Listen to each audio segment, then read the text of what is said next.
BeTheTalk, episode 274, featuring Paul Shapiro. Welcome to BeTheTalk. We go behind the talk 7 days a week for tips and techniques to help you change the world. I'm Nathan Eckel, and a talker myself. I'm interviewing others who change the world with their talk. You can too, even if you've never given a talk before. Let's get started with today's show. We are live with Paul Shapiro. Paul, are you ready to talk? Let's talk, Nathan. Paul Shapiro is the author of the Washington Post bestseller, Clean Meat: How Growing Meat Without Animals Will Revolutionize Dinner and the World. Paul is the CEO of the Better Meat Company. He is a 4-time TEDx speaker and the co-host of the Business for Good podcast. Paul Shapiro, welcome to the talk.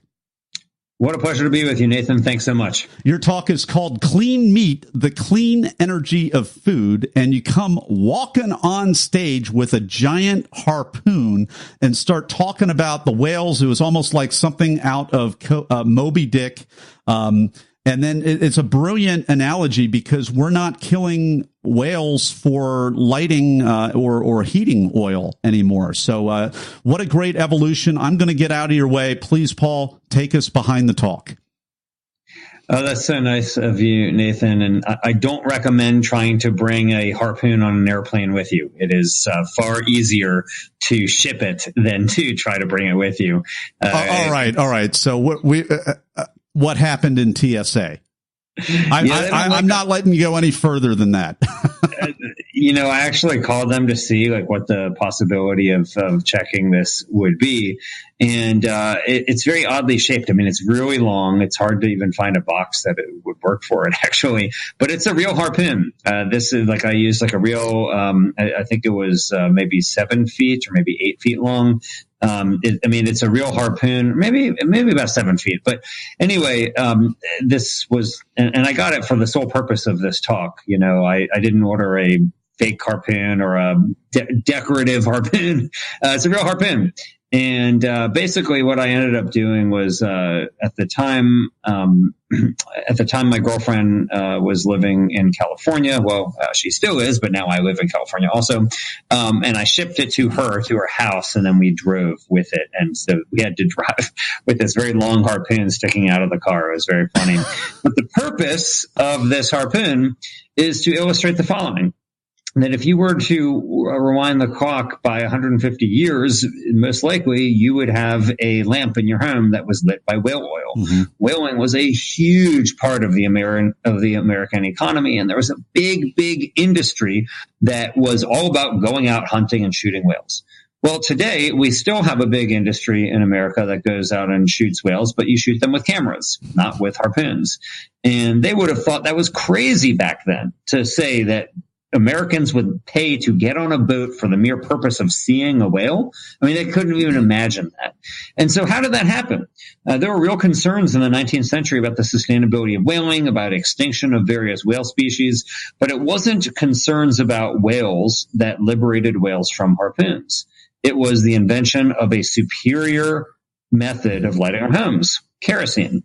So similarly, today we have all types of sustainability concerns about the way we feed ourselves with protein, mainly that producing meat is a giant contributor to greenhouse gas emissions, to deforestation, to air, water, and soil pollution, and more.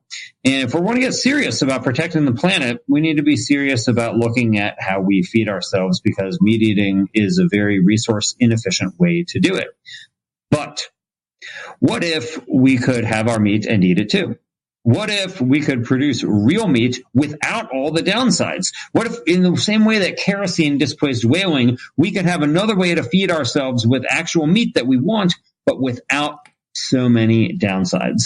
And that's what clean meat is about. Producing clean meat it's not an alternative to meat. We're not talking about veggie burgers here. We're talking about real meat grown from animal cells outside of the animal's body. So producing real actual meat that is the same as the meat that people eat today, except You don't have to raise and slaughter animals. You don't have to slash and burn rainforests to grow the crops or the pasture land to feed these animals. You just don't need nearly as many resources as it takes. So it's much more efficient, much more humane, and much safer from a food safety perspective to produce clean meat. And that is what the talk is about, this new technology that could revolutionize the way that we feed ourselves and help save the planet and a lot of animals in the process. So, I mean, that is far out science fiction sounding stuff, but it's been here for a while. Yeah, it sounds like science fiction. You're right, Nathan, but it is indeed now science fact. In fact, I talk in the talk about how I've now eaten this type of meat many times. It is not yet commercially available, but it will be within years, not decades. Mm-hmm. And so if we are fortunate enough to live a few more years, the chance of each of us getting at least the opportunity to maybe purchase some of this, it's not that unlikely. And that is really going to change things in a pretty dramatic way. Already, we have plant-based meats that are getting much better. These are things like Gardein, Beyond Meat, the Impossible Burger, and so on. These are companies that are making plants and turning them into foods that look and taste like meat. But once we have the opportunity to actually have real meat, not plants, but actual meat that is the same as animal meat because it is animal meat, it will open up all types of other avenues to sustainably feeding the world with the protein that it wants also. So I'm very bullish on plant-based meats. They're what's available on the market today, and I think that people are going to really enjoy them in the same way that many people really enjoy drinking almond milk or soy milk instead of cow's milk today. In the coming years, more and more people are going to be looking forward to eating meat that is made out of plants rather than animals. But we will have actual meat made from animal cells, and it will be much better for the world. Well, and Talking Universe, a little personal story here. About 20 years ago, I was jogging around, and it was just, I started preferring almond milk, soy milk, some of these other kinds of milk over dairy milk, just because it was, I could breathe easier. I won't go into any more depth or detail than that, but I could breathe easier when I jog and all of that stuff. And then I find out later it was actually one of Paul's, not Paul's colleagues, but one of his associates in the broader industry who I interviewed back in episode 103, Bruce Friedrich of the Good Food Institute, who also gave a great talk, who turned me on to that idea and made the analogy that just the same way that I'm perfectly normal and used to drinking non-dairy milk that isn't dairy, we're growing our meat from plants. I was just happy when I talked to Bruce and when I talked to you, Paul, I'm just happy that you're not trying to convince me to like eat grasshoppers and crickets and stuff like that for my protein. I mean, I saw like a documentary about that, and that's going to be the fruit of the future, and it's coming to America, and it just freaked me out. I can't go there yet. What are your thoughts on that? That's a little bit of a gotcha question, but I got to know. Yeah, well, there are some people who are pursuing that, and there's a lot of humans today who do eat insects. At the same time, I think that many people will have the reaction that you're having, Nathan, and an intolerant reaction, a very judgmental, intolerant reaction to that idea. But I think many people are quite pleased to eat meat that comes from peas or comes from soy or comes from wheat. And that is what's on the market now. I mean, you can go to Walmart or any other major supermarket chain and get these very succulent, very delicious plant-based meats that are really good for you. They taste great. They're high in protein. They are low in saturated fat. They have no cholesterol, and they don't involve harming animals in the process. So there's everything that there is to gain from consuming these foods, like the Gardein and Beyond Meat products of the world. And those are great products. They still represent a very small portion of the meat market, but hopefully they will continue to grow in popularity. And hopefully clean meat or real meat grown from animal cells will also come onto the market in the coming years. Now, we're going to pivot in just a moment, but I got to ask you this question. FDA approval for some of these new meat, what is involved with that? What kind of hurdles do we still have to jump over to get that? Sure. Well, the plant-based meats are already approved and on the market. For clean meats, though, they have not yet been approved.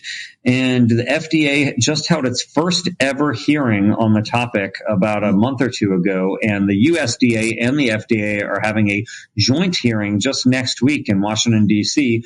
on the method of regulation. I don't want to get too arcane on you, Nathan, with the various agencies, but there's kind of like a food fight at the federal level over what agency will regulate this, because the USDA typically regulates meat, whereas the FDA typically regulates products of cell culture. Well, this is meat from cell culture. So who gets to regulate it? But that's to be determined, but I do suspect there will be some type of a joint regulatory process that will occur.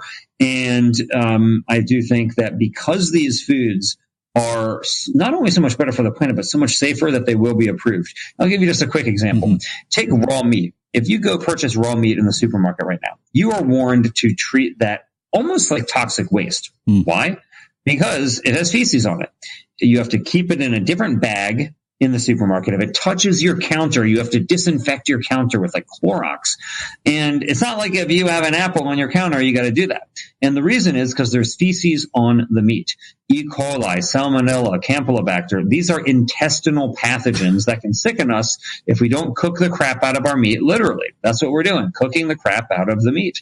Well, when you're growing clean meat, you don't need to worry so much about those type of intestinal pathogens because you're not growing intestines at all. You're just growing the meat that you want to eat. So there's tremendous food safety benefits to these types of products of what's called cellular agriculture. And that's another reason I think that regulators are going to be eager to help foster this type of innovation rather than stifle it. Well, this is yet another benefit, Talk Universe. It's going to be a lot easier for me to cook and be at the dinner table because I'm going to get a lot less lectures from other family members that I may or may not be married to about food safety and cleaning and wiping everything down. So, Talk Universe, I hope you're not eating anything right now because we just kind of went there. But we're going to pivot over and ask Paul a few questions about his four TEDx talks. We went pretty deep into the subject matter because this is good stuff. We're going to pivot over there right now. Hey, Talk Universe. I hope you've been enjoying today's episode with today's guest. But you know what? Many people want more than that. Many people that listen to Be the Talk actually want to give a talk. And if that's you, you're not alone. Listen to the rest of this podcast.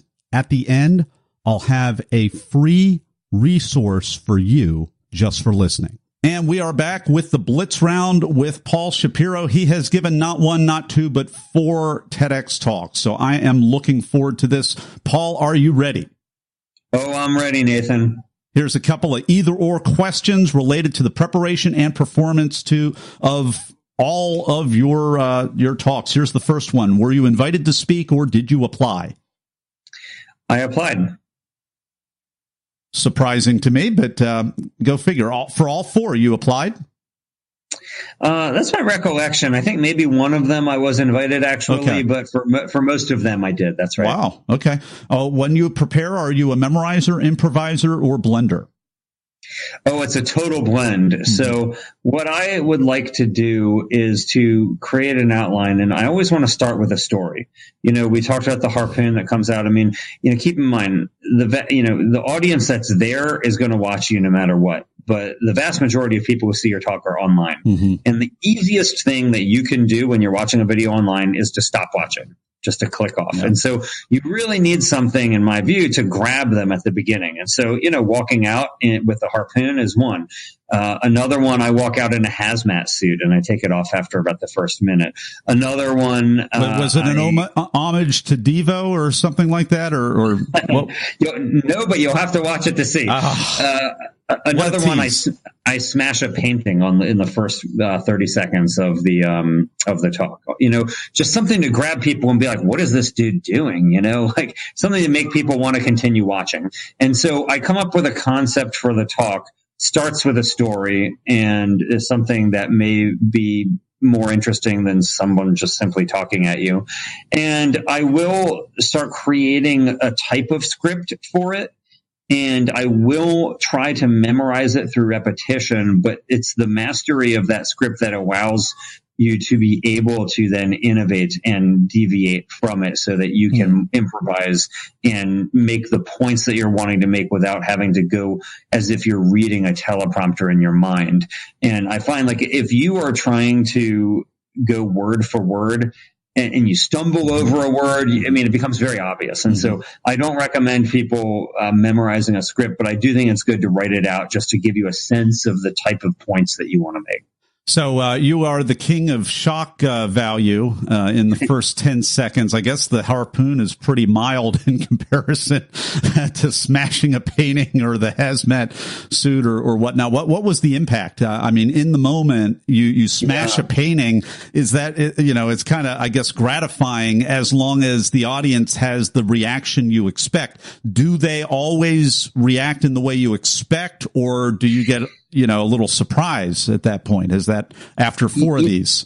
You know, I will say with the painting, it actually didn't go as I had anticipated. In fact, I purposefully cut the back of it with a blade to make it easier. But this painting was really durable, man. And it did not go as I had planned. So you're sitting there doubling down on the video, thing. You'll see that I mean, it breaks. The point is made, but it is not as dramatic as what I thought was going to be pieces everywhere.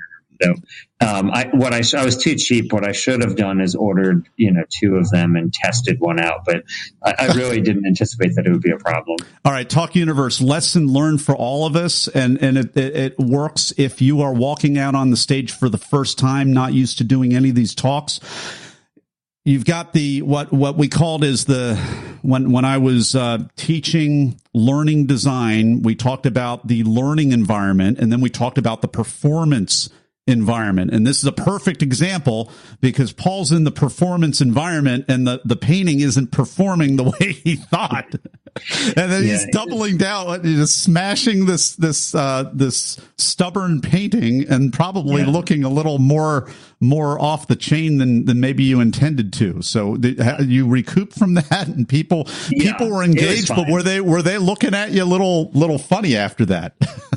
No, I think that if you knew what I was intending to do originally, it might have looked a little bit odd. But if you're just in the audience, you have no idea what's about to happen. I don't think they think about it, honestly. Gotcha. All right. Well, besides the shock value idea, which is a great idea, what's a tip, tool, or technique that helps you? Well, I don't recommend using slides, to be honest with you, because I think there's a lot of potential for them to go wrong.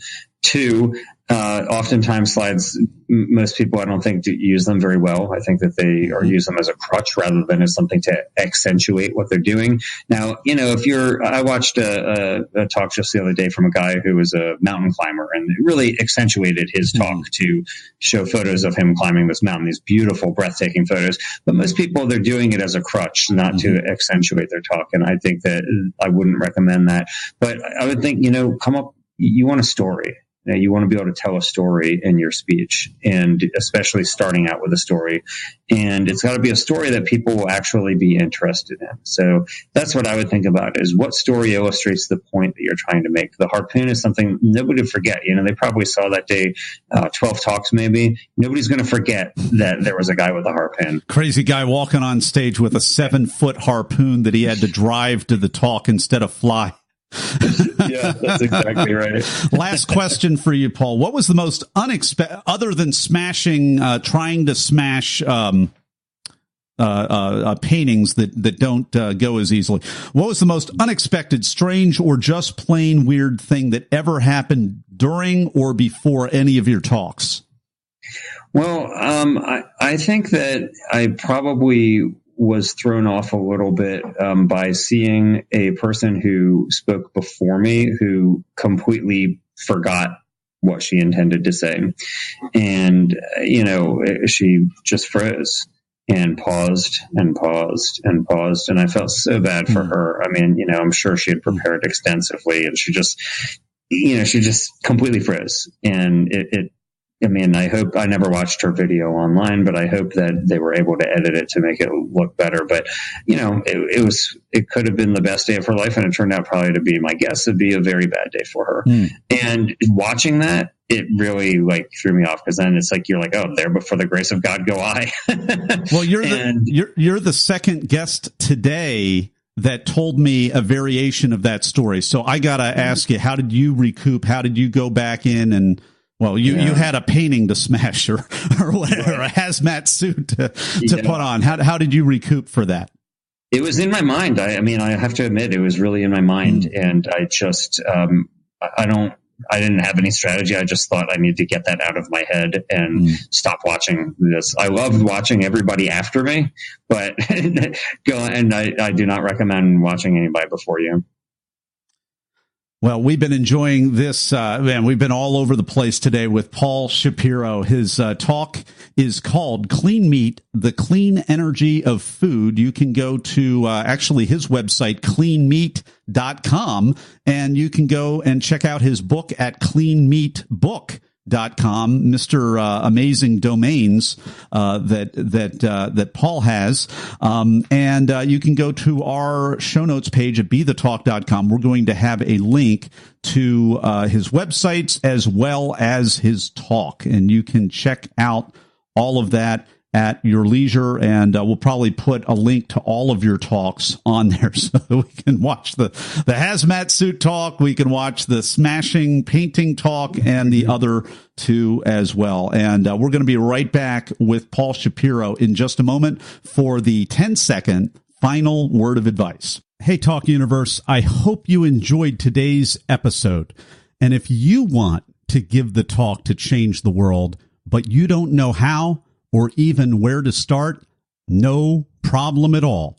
Go to BeTheTalk.com/get accepted for my new 5-day email course that'll show you how.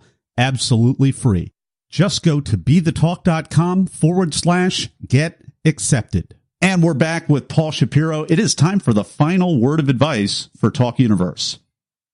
Well, Michelangelo has a quote that has always resonated with me. She said that the problem for most people is not that they set their mark too high and miss it.